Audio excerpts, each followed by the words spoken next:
आज एक बड़े ही महत्वपूर्ण विषय पे हम बात करने वाले हैं। विषय क्या है कि आजकल हम सभी अपने आसपास के परिवेश में देख रहे हैं कि घर परिवार बिल्कुल बिगड़ते जा रहे। स्थिति गंभीर से गंभीर होती जा रही।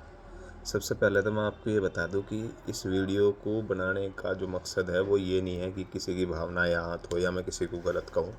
मकसद सिर्फ इतना सा है कि हम लोग अपनी कमियों को ढूंढें। मेरे अपने व्यक्तिगत विचार हैं जो मैं आसपास के परिवेश में देख रहा, अपने समाज में देख रहा, अपने जो मैंने अपने आसपास में देखा वही है।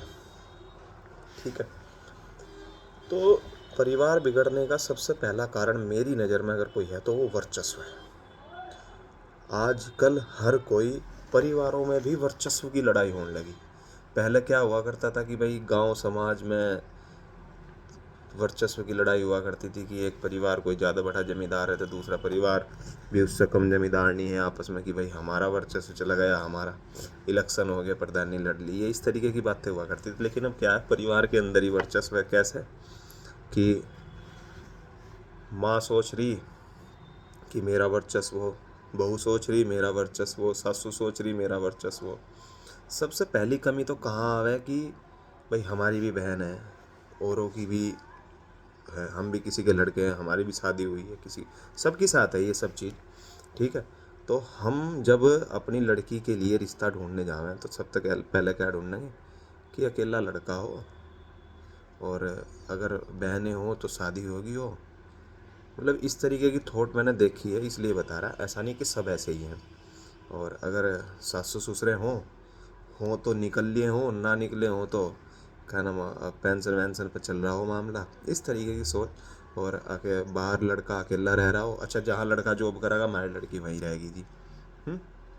अच्छा, लड़कों के घर वाले भी क्या सोचेंगे कि हमें क्या करें, ऐसे घर में रिश्ता मिले जहाँ से ज़्यादा दहेज मिल जाए। दहेज उसे तो उपहार की संज्ञा दी गई है, पहले ही तय हो जा तो उपहार की संज्ञा। अब ज़्यादा से ज़्यादा कौन भाई लड़की कितनी ज़्यादा बोले, तो फिर क्या हो, शादी हो जा तो जो पहले ही आपके लिए बहुत उपहार लेकर चली आई वो आपकी क्या सेवा करेगी। ठीक है। दूसरा, अब इसके अपोजिट देखें, जो माँ बाप पहले ही अपनी लड़की के लिए अकेला लड़का या ऐसा घर देख रहे थे कि लड़का बाहर रहे, लड़की को कुछ करना ना पड़े, वह आपका कैसा काम करवा लेंगे। वहाँ क्या होगा कि उधर लड़की के घर वाले हस्तक्षेप कर रहे कि जो कुछ होगा देख लिए, तुझे कोई ज़रूरत नहीं, यहाँ आ जाइए। पहले समझाने की बात हुआ करती थी, जो पुराने बुजुर्ग थे हमारे वो समझाया करते थे कि बेटा थोड़ा सा अपने घर में कोऑपरेट करा करें, या भी तेरी माँ है, देवर को लाला कहे थे, हमारे इधर पश्चिम की भाषा में तो लाला कहा करते देवर को है। तो इस तरीके की बातें हुआ करती थी। और अब क्या है, अब नहीं, वर्चस्व होना चाहिए। मेरा घर, मेरी ही बात चलेगी। सास के मन में भी ये है, बहू के मन में भी यही है कि मेरा घर है तो मेरी ही चलेगी, मेरी क्यों नहीं चल रही है। खर्चा मेरे हिसाब से होगा, कहीं आना जाना मेरे हिसाब से होगा। सास बहू दोनों में अपोजिट चल रहा है मामला, पूरा तीरंदाजी पे चल रहा है, बिल्कुल कतई। दूसरा, यहाँ से बात निपटे तो कई बार आर्थिक दृष्टि से लड़ाइयाँ शुरू हो जा। कई बार ऐसा हो जा कि हमारे मन में हो कि आज 10,000 रुपये खर्च करेंगे, लेकिन बेचारे की हालत नहीं है कमाने वाले की, चाहे उसमें बाप हो चाहे उसमें बेटा हो, कोई भी हो, परिवार की स्थिति नहीं है कि भाई 50,000 रुपये एक बार में लगा सकेगा। लेकिन वहीं लड़ाई शुरू हो जाएगी, हमें तो इस घर में कुछ नहीं मिला। इस तरीके की चीज़ें हैं। अब अक्सर कर मैंने देखा कि एक सबसे बड़ी बात क्या हुआ हमारे मन में कि जी हमारी तो ये सुनते ही नहीं, दूसरे की सुने है। अरे भाई, तुम्हारा घर परिवार है, तुम्हारी सुनेगा, वो सुन तुम्हारी भी रहा, सुन सामने वाले की भी रहा।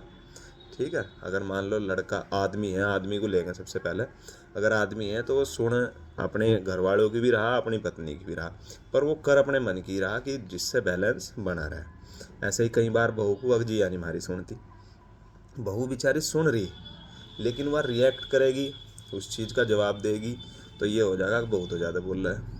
अगर वो उस चीज़ का जवाब नहीं देगी, अगजी या तो बोलना पसंद नहीं करती। इस तरीके से है।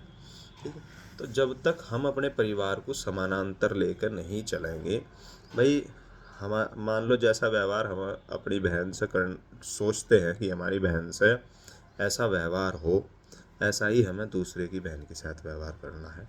बहन का मतलब है भाई जो हमारी पत्नी आई वो भी तो किसी की बहन है, उससे व्यवहार करना है।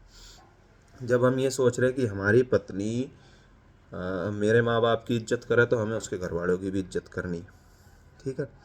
तीसरी बात, जब यदि वो पीछे से बहुत बड़े घर से हो, आप ठीक है समझ गए आपकी भाई आप हो सकता है राजाओं के ख़ानदान से हो, जमींदारों के ख़ानदान से हो, लेकिन समय के हिसाब से अपने आप को एडजस्ट करना भी एक बड़ी बात है।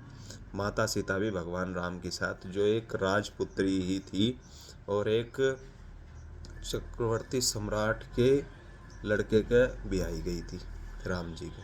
ठीक है। वन में चली गई थी ना, समय और परिस्थिति के हिसाब से एडजस्टमेंट की जगह है।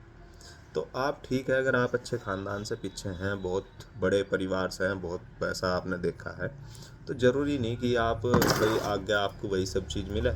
एक समय है एडजस्ट कर लो, एक समय आपको 10,000 मिल जाएंगे, एक समय आपको 1 लाख खर्च करने के लिए, एक समय 10 लाख भी होंगे खर्च करने के लिए, एक समय 1 रुपया भी नहीं है तो उस समय भी एडजस्ट करो। ऐसे ही लड़के की बात है भाई, हो सकता है कि आपका आज बुरा समय चल रहा है, कल को अच्छा समय आवे, अपनी मेहनत पर विश्वास रखो। तो परिवारों में ये छोटी छोटी बातें हैं। दूसरा, हमें हमेशा ये कोशिश करनी चाहिए कि चाहे हमारा अपना परिवार हो चाहे दूसरे का परिवार हो, हस्तक्षेप यदि हम कम से कम करेंगे तो शायद परिवारों में लड़ाई बहुत कम होगी। दूसरा, कई बार क्या हो कि जैसे 2 भाई नौकरी पे हैं या 3 भाई नौकरी पे हैं या सभी अपना अलग अलग कर रहे हैं, तो हम क्या करें, हमारी नज़र दूसरे के पैसे पे रहे कि सामने वाले के पैसे ज़्यादा हैं। नहीं, आप बड़े हैं तो आप अपनी जिम्मेदारी निभा सकते हैं, वो छोटा है वो अपनी जिम्मेदारी निभा। सभी परिवारजन यदि अपनी अपनी जिम्मेदारियों को थोड़ा थोड़ा समझ के और बांट कर चलेंगे तो ऑटोमेटिक सब चीज़ सही हो जाएगी। ठीक है। कई बार ऐसा हो कि कुछ लोग क्या है जिम्मेदारी निभाते चले जाए पर वो दिखाते नहीं। हर जगह दिखावा ज़रूरी नहीं है। परिवार है, परिवार में कोई दिखावा नहीं होता। परिवार है, परिवार में कोई जतावा नहीं होता। जतावा का मतलब है एहसान जताना नहीं होता कि भाई मैंने इतना कर दिया, नहीं। इसी का नाम परिवार है, नहीं तो फिर तो आप दुनिया भी तो है पूरी। भाई आप अपने ऑफिस में काम कर रहे, आपने यदि एक कलम फालतू चला दी तो आप तुरंत कह दो बॉस को या नीचे आपके जो भी अधीनस्थ है या जो भी आप काम कर रहे, ज़रूरी नहीं है आप ऑफिस में काम कर रहे हो सकता है आप ठेकेदारी लाइन में है, लेकिन अगर आपने एक ईंट फालतू लगा दी या आपने एक सरिया फालतू गाड़ दिया या आप एक टाइल फालतू लगा दे रहे, कुछ भी आपका वर्क कुछ भी हो सके, अगर आपने थोड़ा सा फालतू कर दिया तो आप उसके मालिक को या आपको जिसे बताना है उसे तुरंत बता दोगे आज मैंने ये काम फालतू कर दिया, देख लिए। तो परिवार इन सब चीज़ों से परे है और जिसने ये सब चीज़ समझ ली वही परिवार को लेकर चल गया। इस वीडियो में यहीं तक, आगे की बात फिर करेंगे। इन्हीं चीज़ों पे हम डिस्कस करते चले जाएंगे रोज़ कुछ ना कुछ, कभी ना कभी जब जब दिमाग में आया करेगा नई नई बातें। जय हिंद, जय भारत, हर हर महादेव। ये फिर बता दूं, किसी की भावनाओं को आहत करने का मेरा कोई मकसद नहीं है। सिर्फ इतनी सी बात है जो मैं अपने परिवेश में देख रहा, आसपास देख रहा, अगर हम इन चीज़ों का डिस्कशन करेंगे, किसी की कोई राय हो या कोई कुछ भी कहना चाहता हो तो वो कह सकता है। ठीक है। और कमेंट बॉक्स में भी बता सके। दूसरा एक चीज़ और है कि अपनी व्यक्तिगत राय है ये मेरी, आप क्या सोचते हैं इस विषय में मैं ये नहीं जानता, लेकिन मैंने जो देखा वही बताया।